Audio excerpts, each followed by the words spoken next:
Pay close attention to what you are about to see. These images will be seen around the world. These rats have been fed with transgenic corn during their entire life cycle. The tumors they suffer from are enormous. The study that revealed the effect of the GMOs on the health of these rats has just been completed. It benefited from exceptional financial and technical means.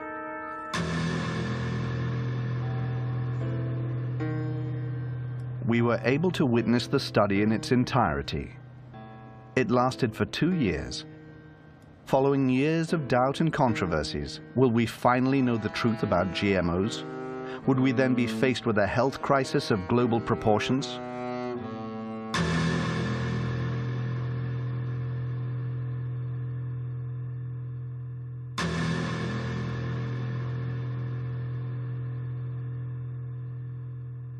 This is the longest, most thorough study to have been carried out on a GMO, and we have also carried out a joint study on the most used pesticide in the world, the Roundup, which is a herbicide. It belongs to the main pesticide category.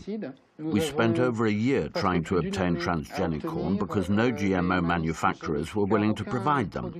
This is because Monsanto requires contracts to be signed stipulating that the seeds must not be used for testing and an arrangement must be made prior to the testing. We wanted our study to be independent. This is the first time that a 2-year study has been conducted on GMOs. And there lies the big difference. Furthermore, we tried to evaluate a maximum of biochemical and biological parameters with repeated blood tests, weighing of the specimens, and urine tests. We studied the hepatic and urinary parameters, as well as the blood parameters, all the parameters that can be studied. We also studied the hormonal parameters, which has never been done in previous studies. This experiment is a world premiere. Up until now, the corn NK603, the very one selected for the study, had only been tested over a 3-month period, and that in a test environment entirely controlled by Monsanto, its manufacturer. Furthermore, concerning the Roundup, also manufactured by Monsanto and which is used for growing corn, only its active agent, glyphosate, had been assessed. But one needs to understand that the manufacturers, in order to enable the active agent to penetrate the plant cell successfully, use additives that are sometimes more harmful than the actual glyphosate. We had 2 clear objectives. Firstly, to conduct the studies exactly according to international requirements, but making sure to be very thorough when it comes to analyzing the results. Secondly, we want to determine if there are secondary effects. The only way to do this is to carry out tests on animals and then to examine all the blood parameters whilst paying close attention to their organs. At this stage, it might prove useful to know exactly what GMOs are used for. It is a plant that has been developed either to produce its own insecticide or to be tolerant to a herbicide, thus enabling it to be exposed to massive doses of it without dying. One can understand how GMOs could be useful to farmers. For example, they would be able to spray their entire field with Roundup, killing all the weeds in the process and never harming the genetically modified plant. On the other hand, it is hard to see the benefits for the consumer, who will effectively be ingesting substances coming from a plant that has absorbed pesticides. That is why it is crucial to test not only the GMO, but also the GMO with its residue and the pesticide on its own. This type of testing had never been done before because the corporations doing the tests would do them on GMOs with the Roundup, which meant that we had no idea what between the GMO and the Roundup caused the pathologies, or they did them on GMOs without specifying that this was the case.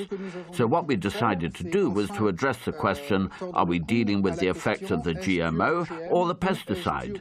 During the last 10 years of testing, the National Commission did not envisage a pesticide effect. Therefore, Europe does not even demand that chronicle toxicity tests be systematically carried out on animals, and when they are required, it is the manufacturers who decide the protocol to be used.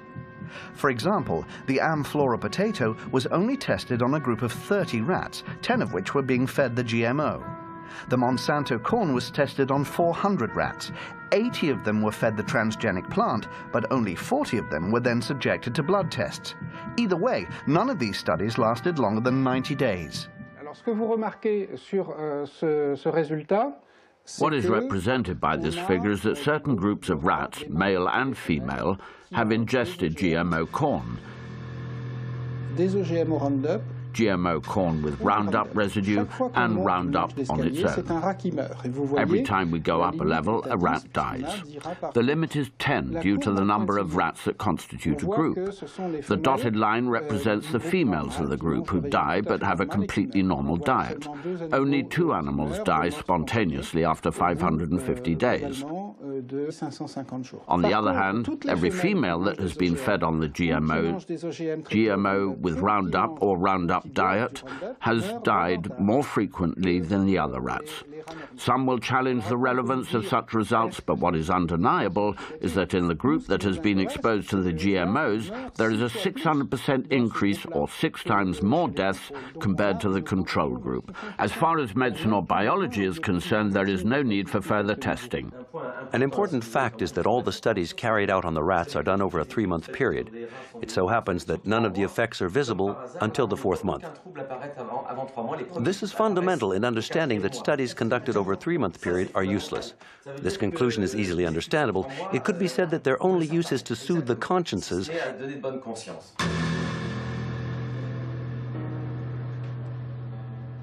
Every rat out of the 200 that were tested was dissected by Professor Seralini's team.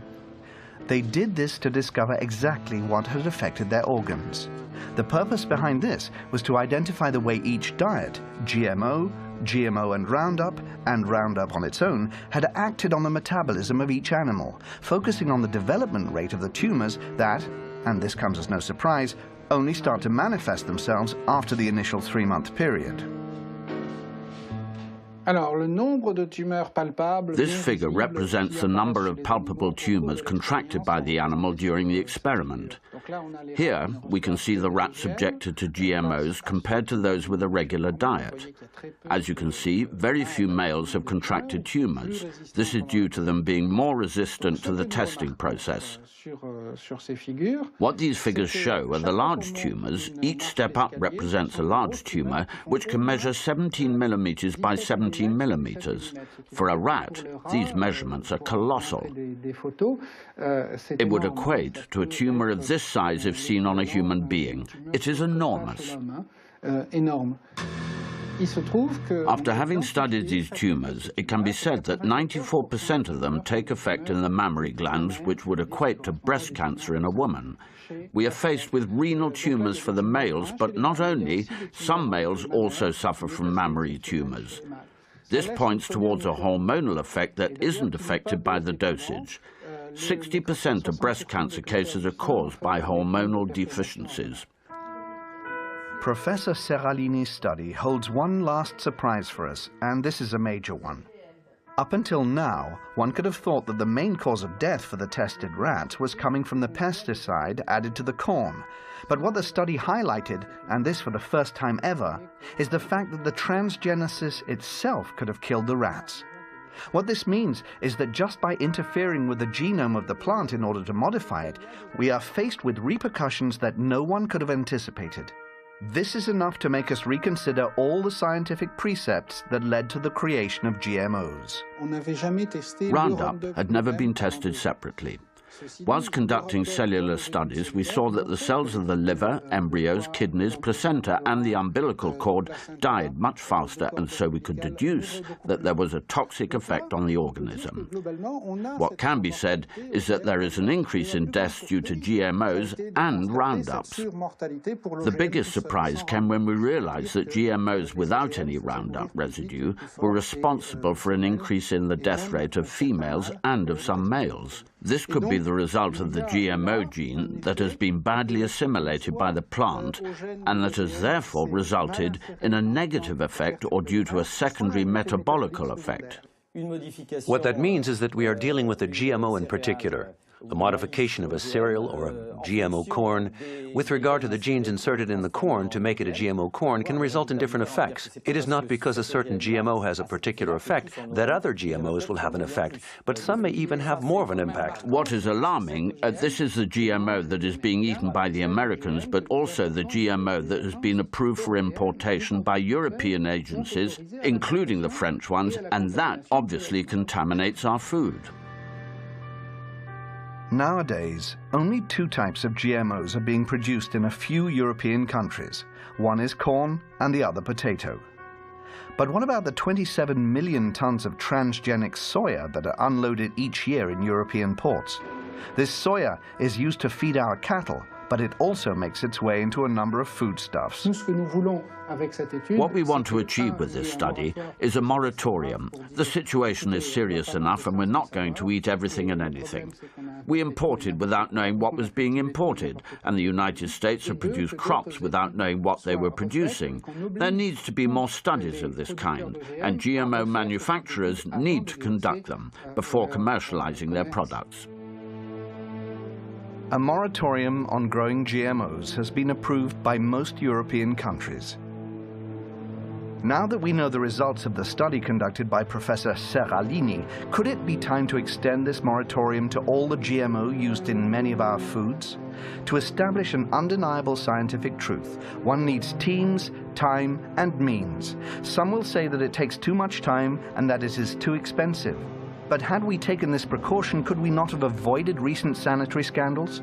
Will GMOs be responsible yet again for a calamitous scenario? And while we are waiting for scientific certainties, evidently, this is a risk we cannot afford to take.